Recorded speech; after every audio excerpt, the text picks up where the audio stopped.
Ujjain police ने 5 करोड़ रुपए की चोरी का एक ऐसा खुलासा किया है जिससे नए जिहादी के बारे में पता चला है। एक हिंदू युवक ने धर्म परिवर्तन कर 4 अन्य मुस्लिम युवकों के साथ बैंक में 5 करोड़ रुपए की चोरी की वारदात को अंजाम दिया। पुलिस ने अब पता लगा रही है कि कहीं इस हिंदू युवक का ब्रेन वॉश कर धर्म परिवर्तन कर सोची समझी रणनीति के तहत वारदात को अंजाम देना तो नहीं दिलाया गया। यदि ऐसा होता है तो देश में नए प्रकार का जिहाद होगा ताकि चोरी और डकैती जैसी वारदात आसानी से की जा सके। दरअसल उज्जैन पुलिस को आज एक बड़ी सफलता हाथ लगी, जिसका खुलासा एसपी प्रदीप शर्मा ने पुलिस कंट्रोल रूम पर रात 12 बजे प्रेस वार्ता करके दिया। एसपी प्रदीप शर्मा ने बताया कि सुबह करीब 10 बजे उन्हें जानकारी लगी कि महानंदा नगर स्थित स्टेट बैंक ऑफ इंडिया में चोरी की एक बड़ी वारदात हुई है। खुद एसपी प्रदीप शर्मा ने मोर्चा संभाला और cyber team, crime branch, FSL team के साथ मौके पर पहुंचे। पुलिस को जानकारी दी गई कि सुबह सफाई कर्मी और मैनेजर जब बैंक में पहुंचे तो उन्हें चोरी की इस वारदात का पता चला। खास बात यह रही कि कोई भी ताला टूटा हुआ नहीं था, सभी ताले खोले गए थे। इससे पुलिस को शंका हुई कि जरूर बैंक के अंदर का कोई व्यक्ति इस वारदात में शामिल है। एफएसएल द्वारा फिंगरप्रिंट की जांच, साइबर टीम द्वारा वारदात के समय सक्रिय मोबाइलों की लोकेशन की जांच शुरू की गई। सीसीटीवी फुटेज खंगाले गए, बैंक कर्मियों से पूछताछ की गई। जब पुलिस ने बैंक में ही काम करने वाले चतुर्थ श्रेणी के आउटसोर्स कर्मचारी जय भावसार से पूछताछ की तो कई अहम खुलासे हुए। वारदात के कई सुराग हाथ लगे। जय भावसार ने अपना धर्म परिवर्तन कर मुस्लिम बनकर जिशान नाम रख लिया और 4 अन्य साथी साहिल, अब्दुल्ला, अरबाज और कोहिनूर के साथ मिलकर चोरी की इस वारदात को अंजाम दिया। 5 आरोपी रात करीब 2:30 बजे बैंक में घुसते हैं और 35 मिनट के भीतर ही वारदात को अंजाम देकर 4 किलो 700 ग्राम सोना व 8 लाख रुपए नगद लेकर फरार हो जाते। वारदात के दौरान आरोपियों ने किसी भी ताले को नहीं तोड़ा, बल्कि चाबी से सभी ताले खोले गए। जय भावसार, जो कि अब मुस्लिम धर्म अपनाकर जिशान बन गया है, आउटसोर्स कर्मचारी था, इसलिए उसके पास बैंक की चाबियां हुआ करती थी। इस पूरी वारदात का मुख्य किरदार जय भावसार निकला। 6 माह पहले ही जय भावसार ने यूट्यूब से वीडियो देखकर अपना धर्म परिवर्तन किया। वह ऐसे लोगों के संपर्क में भी था जो धर्म परिवर्तन करवाते हैं। उसने अपना नाम जिशान रख लिया। वह कलमा और नमाज पढ़ता था और वह सभी धार्मिक गतिविधि करता था जो मुस्लिम धर्म में की जाती है। पुलिस अब यह भी जांच कर रही है कि चोरी डकैती जैसी वारदात को अंजाम देने के लिए कहीं जिहादियों द्वारा ये नया सॉफ्ट तरीका तो नहीं खोजा गया है। पुलिस द्वारा की गई प्रारंभिक जांच में यह भी पता चला है कि 15 दिन पहले 16 अगस्त को बैंक के ग्राउंड फ्लोर पर आग लगी थी। तब कर्मचारी जय भावसार अपने इन्हीं आरोपी दोस्तों को बैंक में सुधार कार्य करने लाया था।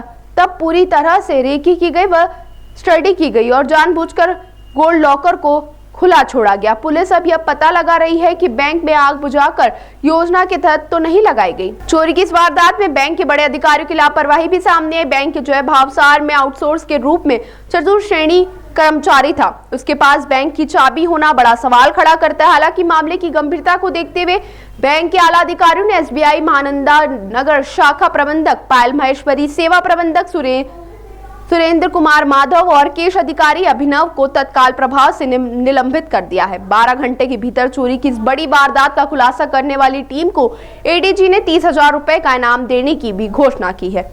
यह भी बताया जा रहा है कि आरोपियों ने नेपाल जाने की पूरी प्लानिंग कर ली थी। यदि समय रहते पुलिस इन्हें नहीं पकड़ती तो यह देश छोड़कर नेपाल चले जाते। ये करीब 5 करोड़ रुपए की चोरी कल State Bank of India Mahananda Nagar में हुई थी। जो सुबह इनके जब क्लीनर और मैनेजर पहुंचे तो उन्होंने थाने में रिपोर्ट किया।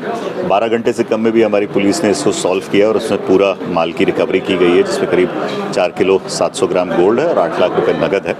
इसमें एक जय भावसार नाम का आउटसोर्स कर्मचारी जो 6 महीने से बैंक में काम कर रहा था, उसने जिस दिन बैंक में आग लगी 16 अगस्त के दिन, अपने 2 अन्य साथी कोहिनूर और साहिल इनके साथ मिलकर बैंक की रेकी करी और कल रात को ये जानबूझकर जो लॉकर की चाबी वाला सेफ है उसको खुला छोड़ के गया, जिसमें बैंक के कर्मचारियों की भी लापरवाही है क्योंकि इन्हें चाबी नहीं सुपुर्द करना चाहिए थी।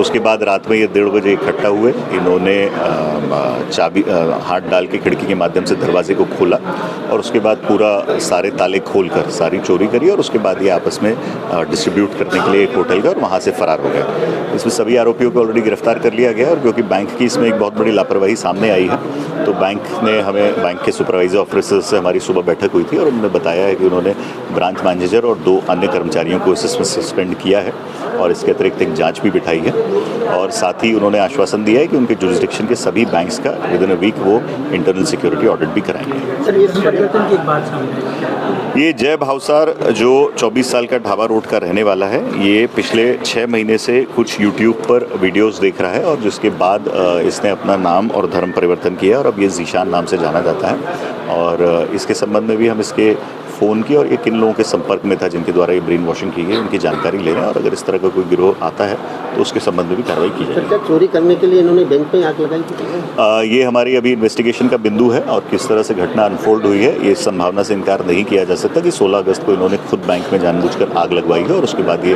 घटना कारित करने के लिए पूरी रेकी किया। सर, ये जब जिस समय चोरी हुई क्या उस समय वहाँ पे गार्ड भी मौजूद नहीं, ना तो कोई गार्ड मौजूद था और जैसे मैंने बताया कि इसमें बैंक प्रबंधन की बहुत बड़ी लापरवाही है। जो कैमरे हैं, सीसीटीवी कैमरे, उनके जलने के बावजूद उनको रिपेयर करने के लिए पिछले 15 दिन में बैंक के द्वारा कोई ठोस कदम नहीं उठाया गया। तो कितने थानों की पुलिस लगी थी इसमें हमारे एडिशनल एसपी साहब, सीएसपी माधवनगर, डीएसपी क्राइम, थाना प्रभारी जीवाजीगंज, चिमनगंज, माधवनगर, हमारी साइबर की टीम, पूरी क्राइम की टीम और फिंगरप्रिंट और सभी ने इसमें बहुत मेहनत करी है। ये एक समग्र टीम का एफर्ट है और उसमें पूरी टीम को एडीजी साहब की तरफ से 30,000 रुपये इनाम दिया था। सर, ये धर्मांतरण वाली बात जो आ रही है इसमें कई बड़ा नेटवर्क भी पकड़ा जाता है। ये अभी इन्वेस्टिगेशन हम लोग करेंगे, अभी इसके सारे डिटेल्स, रिकॉर्ड्स और इससे पूछताछ के बाद ही ये क्लियर हो पाएगा कि ये केवल यूट्यूब वीडियोज़ के माध्यम से किया गया है या इसमें कोई गिरोह भी सक्रिय है।